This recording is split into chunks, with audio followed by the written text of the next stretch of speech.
The Duke promised he didn't need anyone. Then she walked away. A true story. Edmund Ashworth woke up every morning at 5:45. Not because an alarm told him to. Not because someone was waiting for him downstairs.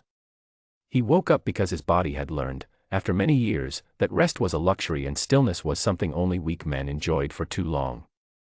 He would stand by the tall window of his bedroom and look out at the estate, the long green fields, the old stone walls, the oak trees that had been standing longer than he had been alive. He would hold his coffee with both hands and breathe. And then, before the world could ask anything of him, he would remind himself of the one thing he believed most deeply. He did not need anyone. He had proven this many times. He had managed his family's estate alone after his father passed, when he was just 26. He had rebuilt their finances after a difficult few years, using only his own discipline and judgment. His marriage had ended quietly, not in arguments or broken things, but in polite distance. Two people who forgot why they had chosen each other. They parted without making it dramatic, which Edmund always considered the most dignified outcome. His two children, now grown, called on birthdays and holidays. He answered. They spoke about safe, careful things. He told himself this was fine. That this was what adult relationships looked like when people respected each other's space. He had friends, of a sort, people who invited him to dinners and charity events, who laughed at the right moments and shook his hand firmly. None of them knew his favorite book. None of them knew he sometimes sat in the old library until midnight, reading the same passages he had read at 20. None of them asked, and he never offered. He was not an unhappy man. He was a careful one. And there is a difference, though it takes a long time to see it. Lena Vasquez arrived on a Tuesday in early March, when the air was still cold and the estate felt particularly large and particularly quiet. She had been recommended by a colleague of Edmund's, a woman who managed 3 properties in the South, and described Lena simply as the most capable person I have ever worked with. Edmund hired her without much ceremony.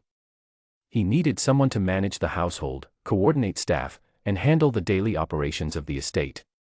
He needed efficiency, not personality. Lena, he would quickly learn, came with both. She was not loud. She was not the kind of person who filled a room with noise.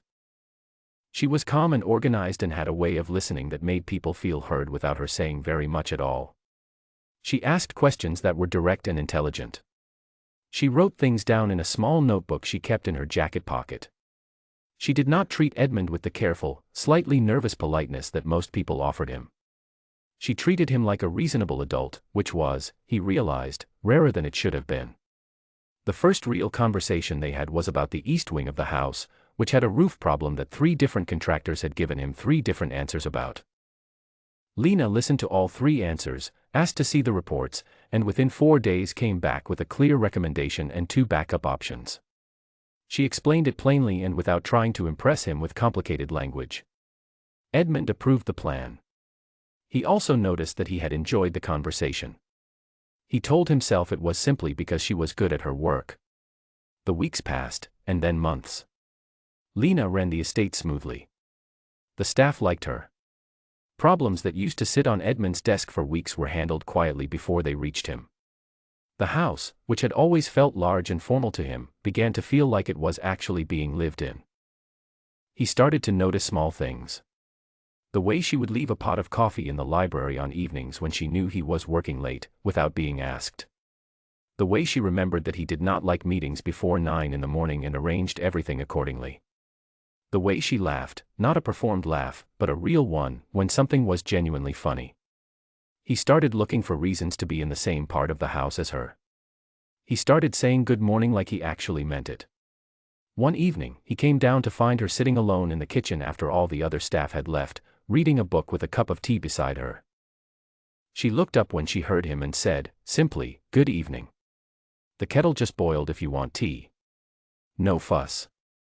No awkward standing. Just the easy comfort of someone who was not trying too hard. He made tea. He sat down across from her. They talked for an hour and 20 minutes about nothing important, about the book she was reading, about a town she had grown up in, about whether the oak trees on the property were older than the house itself. He did not check the time once. When he finally went upstairs, he sat on the edge of his bed and felt something he could not immediately name. It took him a while to recognize it. It was lightness. The kind that comes from talking to someone who is easy to be honest with. He had not felt it in a very long time. Edmund was not a man who ignored his own feelings. He was a man who studied them very carefully and then decided not to act on them. He knew what was happening. He was not confused.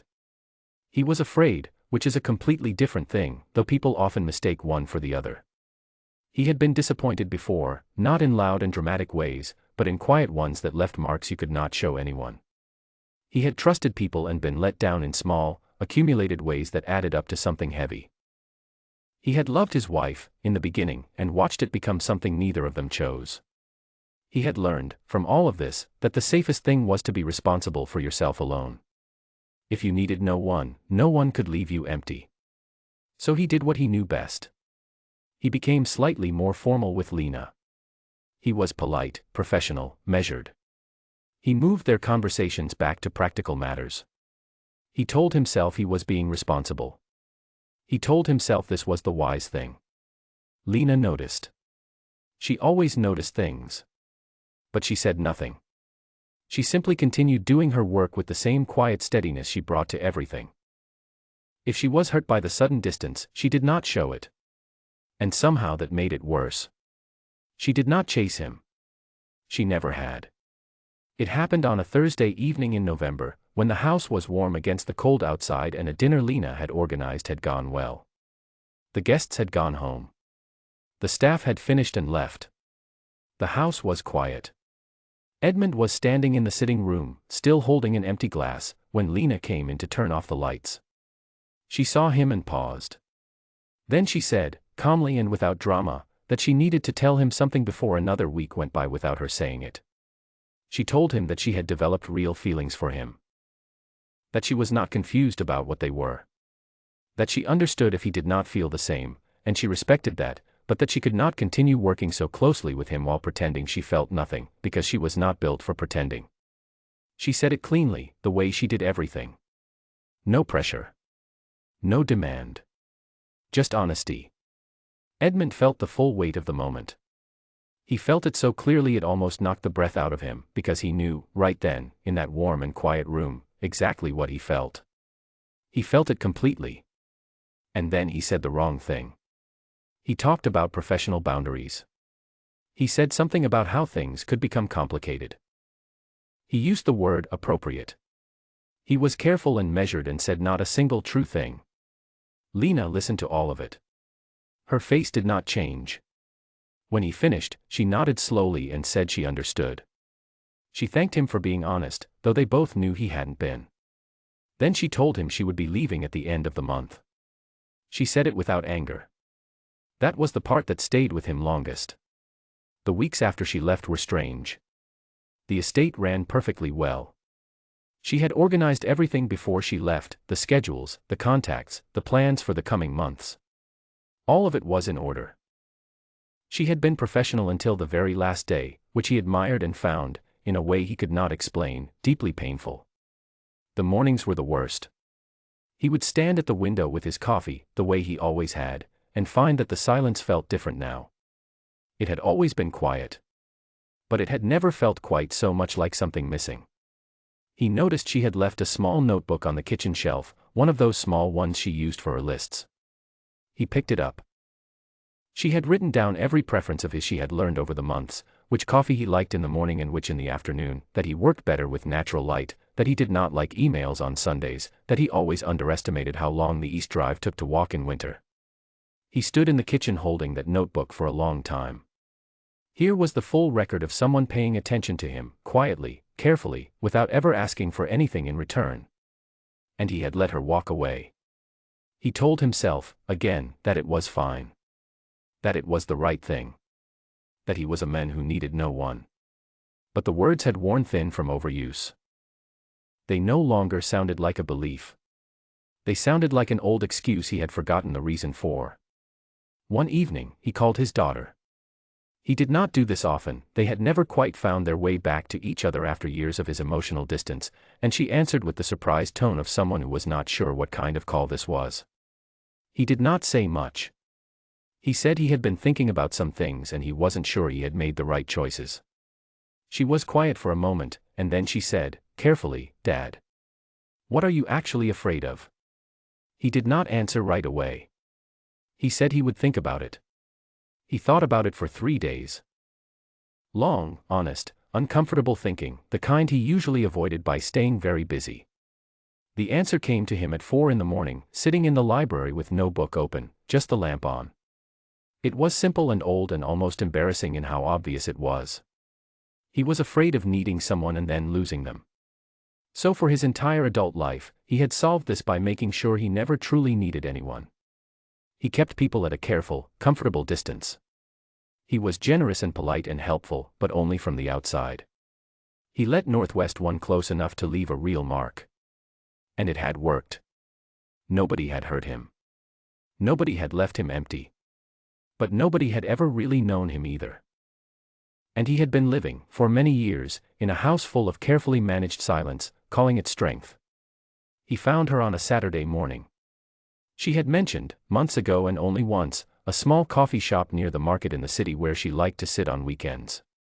He remembered it the way he remembered most things she had said, clearly and completely, though he had never admitted to himself that he was paying such close attention. He drove to the city. He found the coffee shop. He went inside and saw her immediately, at a corner table, with a book, a cup between her hands, wearing a coat he hadn't seen before. She looked up when he was halfway across the room. Her expression was calm. Not cold, but careful. She had learned to be careful around him. He sat down without asking, and then immediately said, I'm sorry. I should have asked. He gestured to the chair.